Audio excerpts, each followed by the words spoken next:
Hey, beautiful people, welcome back to the garden. Another beautiful day for a Sunday stroll. Let me tell you just a little bit. I just need to frame the day for you. It is 6:30 in the morning, right? Okay, maybe 6:45. And do you know we are already sitting at 80 degrees? I kid you not. It is 80 degrees. It is hot. We are going to be hitting, I think, a high of, well, yeah, 105. 105 is the heat index for today, with the official high slated to be anywhere between, I think it's 98 degrees. So we are in those days of summer now where you have to hit your garden by 5 a.m. and you're out of it by 7 because the heat, oh my goodness. Oh, I feel so sorry for my roses. No, not my roses. I feel so sorry for my hydrangeas. They're going to be having to deal with it, right? So I think this morning for this tour, let's go ahead and start right here on the rose walk where we have most of our mop head hydrangeas, those that are sensitive to the heat and moisture. And let's just walk you through and show you what's been going on. Isn't it interesting? Look at how this area has changed. It is now so dense. Wow, do you see that? Compared to 2 months ago. It's interesting how plants just grow so quickly. All right here is our display of Crown Princess Margarita, right? Pushing on a lot of new growth. And if you can see those really nice, brightly colored leaves. So lots of new growth. She has sent up some new canes. Okay. So she will be giving us a beautiful summer display of roses. Right. Coming down right here, this is a new addition to the garden. This little hydrangea is the Sky View, and I'm thinking I should have put this one in a bit more sun. This is the Sky View hydrangea Let's Dance from Proven Winners. The most interesting thing about this one is when I picked it up off the lot, do you know that the container was bone dry? And with my experience with mop heads, once that plant is dry, the leaves are wilted. She lets you know that she's thirsty. This little one still had really nice turgid leaves. I was so impressed I decided to give it a grow. So I popped her hair where we needed to replace an endless summer. I'm hoping that she is going to get enough sun in the space. If she does not, then we can move her to the back garden where she'll get mostly morning sun, and then if I plant her right, she will get just a bit of afternoon shade, which I know she'll appreciate once that heat hits. Woof. All right. Grows about 3 feet tall. A beautiful, healthy hydrangea so far, and looking forward to see as she grows in the garden. Look at that. Already has buds for us. This is going to be a cute one. Rodol, a rose right here, pushed up a lot of new growth. He enjoyed his prune, right, after his first flush of roses. And like I said, this is the most impressive that Rodol has been since he's been planted in my garden over 3 years now. So he gave us an awesome spring flush, and I'm looking forward to see what he will do throughout the season. Bobos, look at this. The Bobo hydrangeas are being Bobos. Look at how big and beautiful. Right?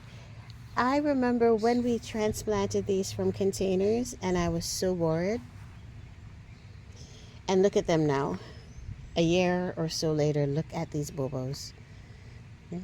Beautiful, reliable, dependable, always giving you that beautiful show of panicles. Getting bigger every year. Tucked in the middle is the endless summer hydrangea, and these guys have gotten big. Wow, they have found their footing. I mean, if you look, you're going to say, Naomi, these plants are planted way too close. I agree with you. Let me pull back. Hold on. Let me see if I can squeegee the camera in. There you go. So you can see the whole thing. When I planted them initially, well, Do you guys do that? So you get a plant. Yes, okay. So you look at the size and on the container, and then you totally just disregard it, right? Because you're like, okay, this is too. You position them how they'll look cute in the moment, but then you forget about how big they're going to get as they grow, right? So this is, and the whole walk is actually a perfect example of that. It's a bit more densely planted than I normally plant any of my beds, but it's all right. Right? At least we can see her, and we're seeing some of her blooms here. Now, the endless summer, as mentioned, grew so beautifully. She's hiding a lot of those blooms at the back. Let me take you over behind her. Look at that. Oh man, she should definitely not have a wall behind her. I should have her somewhere where we could see a full 360 and just enjoy every minute of those blooms.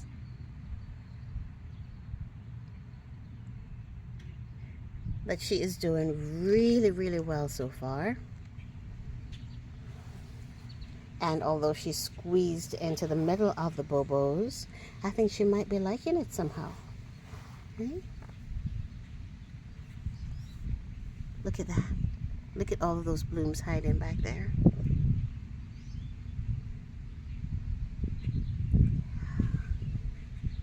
My mom is here and she saw it and she said, Naomi, you should take these hydrangeas and just plant them en masse all by themselves, where you can just see all of the color uninterrupted. And I do agree. I'm going to see if there's a way for me to do that, if there's space in for me to do that, right? But that just gives me the opportunity to think about making a new bed. Stop it. We like new beds. All right, so we pass in Bobo, number 2. And then here is another endless summer hydrangea. So we now have 2 endless summers in the bed, as we lost one where I had replaced it with a sky view. But these 2 that still remain are healthy and beautiful. And as you can see, the issue of chlorosis gone.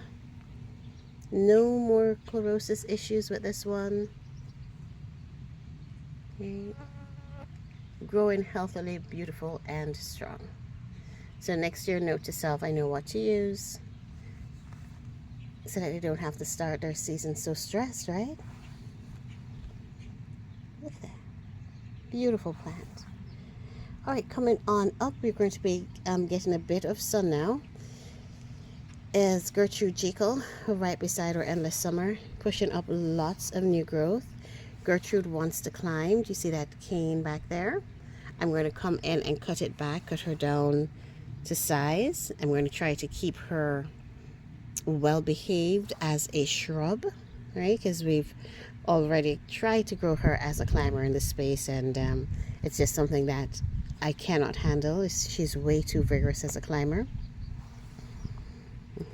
Another beautiful Bobo hydrangea. And of course, you guys know this one, right? Wow. All right, this is a little baby, guys. Not even a year in the ground as yet. Bloom struck. Wow. Right? We were searching for blooms on the endless summer hydrangea. We need to do no searching with this one. It's just a matter of see me and enjoy. Beautiful. What I would like to change right here are the alliums on either side. They are not needed in the bed. It's the only place in the bed that I have these serendipity alliums. I'm going to try to remove them. Yeah, if not this season, let's put it on our list of things to do later in the season, if not next spring. Let's transplant it to another area of the garden. I'm thinking that a Miss Bloomstruck, as well as the Bobo hydrangeas on either side, would really enjoy the extra space in. And I also believe the allium itself does need, she does need space for herself to grow in as well. Okay, turn it on up. There's the second Bobo we just spoke about. And then at the top of the bed, good morning, is the poet's wife. Poet's wife is, wow, this rose is so reliable. Such an awesome bloomer.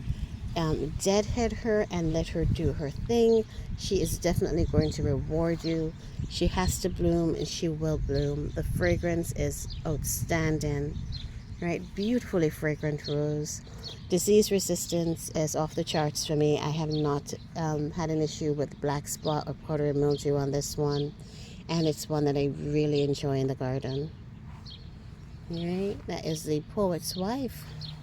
Already started to treat us with blooms and filled already with buds. So you seen that? That is a quick repeat right there.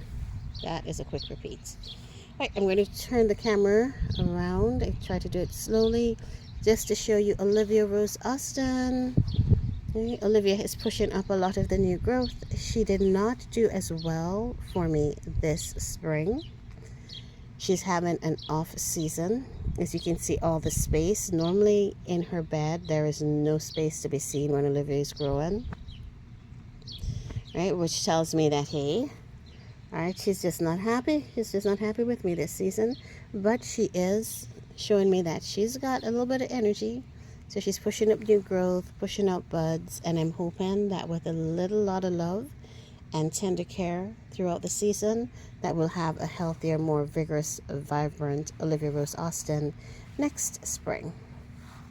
Right, here's a bloom. Oops, sorry for the glare. All right. I wanted to jump over into the sun to show you this particular rose for a moment. This is Munstead Wood. I don't know if you remember Munstead Wood that we divided. We planted from a 2-quart container and we actually divided one. So there are 3 little clumps of him here in the ground, growing up so beautifully. Right? And in bloom. That is a key point that I want to show you. Someone asked me once, hey Naomi, what's your favorite David Austin rose, right? And without question, without doubt, I had to tell you Munstead Wood because I love him. His fragrance is outstanding. His repeat is outstanding. His disease resistance is outstanding. And look at it. He's beautiful, absolutely beautiful. A beautiful, vigorous rose that is basically in bloom all season long, right? Even if not a full flush covered, he is going to be, and pull back, sorry for my shadow, he's going to be like a this much covered, right? Absolutely gorgeous rose. And the change of his color, the deepening and the richening of the red that he is just so fascinating to me. So this right here, Munstead Wood, is definitely one of my favorites. I mean, look, this little thing is a baby. This little fella is a baby, and look at him. Right? Absolutely gorgeous. Treating us to blooms right now when most of... Oh, do you hear the birds behind me? Well, most of or other DA roses have now just started maybe to come into it. Not even most of them. The more vigorous ones like the Poet's Wife and Darcy Bustle and the Sophie's Rose, they're now starting to come into flush. But Munstead Wood just simply always has that energy for us in the garden. Okay. Okay, let's look at one more bloom and then let's keep it moving. Look at that. Love it. So you taking it back down here, and I swang you from left to right on the island. I do apologize for that. On the walk, I'm sorry. This right here is Vanessa Bell. Vanessa Bell is also one that I brought down to about, oh my goodness, about 12 inches from the ground when I pruned her this spring. Right. Her spring flush was, well, she did bloom, but it wasn't to the, it wasn't a Vanessa Bell spring flush. So most of my roses on this side, especially Olivia and Vanessa, just did not do what they normally do for me, and I'm not quite sure why. Right, but they are healthy, as you can see from Vanessa, and she is growing in. And look at that, has new buds and new flowers. She likes to flower, this one. I would like to show you some cuttings that I took when I pruned Vanessa earlier this spring. I just stuck some of her cuttings in the ground willy-nilly, people. I didn't, my cuttings were not orchestrated in terms of above a node, below a node. I just, once I pruned those canes, I said, okay, let me just stick it in the ground and see what will happen. And let me tell you, things happened. Things happened, man. Let me show you. So I had a total of 8 cuttings. And look at this one. This is one fully leafed out. I can't believe this. And growing, right? I can't believe it. This one had started leafing out, but then started dying at the base. So you can see it's browning from the bottom all the way up. So we lost this one and this one. But look, here's number two. And not only is this number two doing well, but if you look very closely right here, you'll see where that number two wants to push out a bud. I can't believe it. And then here is number three. Okay. Let's see. There is a 4 and 5 here that are still green, right? So of the 8 that we did, we lost 3, and we have 1, 2, 3 blooming beautifully, and 2 that we're waiting on to see if they will push up new growth. And then right here, look at this. This is a cutting from a limelight hydrangea, I kid you not. We did the same thing with the limelight, and look at this. I can't believe it. And right here is a Bobo. I know, right? And this purple, this pink that you're seeing, that is a rhythmic blue hydrangea. Can you believe? I cannot believe it. It's like, why did I not know that it was so easy to multiply my plants? I should have been doing this years ago, right? So I'll leave them in the space that they are in now. They'll go through winter right there and next spring, depending on their size. Then from there we'll try to move them. Ooh, someone just turned on their lawnmower. Hopefully you're not hearing it. I'm going to switch and put my mic on because that does help to drown the sound, okay? 1 second. Hopefully you're not hearing the sounds very loudly in the background now, as I do have the mic on. Right, but I wanted to show you the Shasta daisies. Last week when I showed you, they were not in full show. Take a look at this. Take a look at this, guys. What? Oh my goodness. This is how you do. This is how you do it, right? Stop it. Look at this. Oh my. I'm loving on it. Aren't you loving on this? So what makes this even more magical is that these Shastas started as in small containers that we purchased last year. And do you remember that we divided, I know I said this before, but we divided those hydrangeas at the end of summer. And I said hydrangeas, I'm so sorry. We divided the Shastas at the end of the summer last season and divided and distributed them in the bed. And I was nervous. But look at these daisies. They have doubled in size. Oh my goodness, I can only imagine how huge they would have been if I did not divide them. But standing right now, they are ginormous. What? They have given so much color and energy to this bed that I'm amazed. I'm amazed and I'm surprised. Right? I'm loving on it. The only thing that I need to do now is I need to bring in purples. Right? I need some sort of purple contrast with these really beautiful dynamic white and yellow. I'm feeling the need for purple in the bed. But aren't they? What? These are spectacular. Hey, listen, this has been around for years and I'm just planting it now because I've just started a garden. Come on. Right? Just experiencing these new plants and I'm at awe. I am impressed. I am loving every minute of what these Shasta daisies have done. Beautiful. Oh man, that's going to be interesting. It's going to be so much white in the garden that I hope it doesn't overpower the space, but it's going to be good blooms to overpower. Okay, loving it.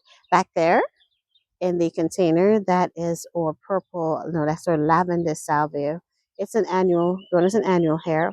Absolutely beautiful, and I'll show you when it blooms. I should probably show you it now, right? Let me see. Give me a second. I'm walking through the bed here.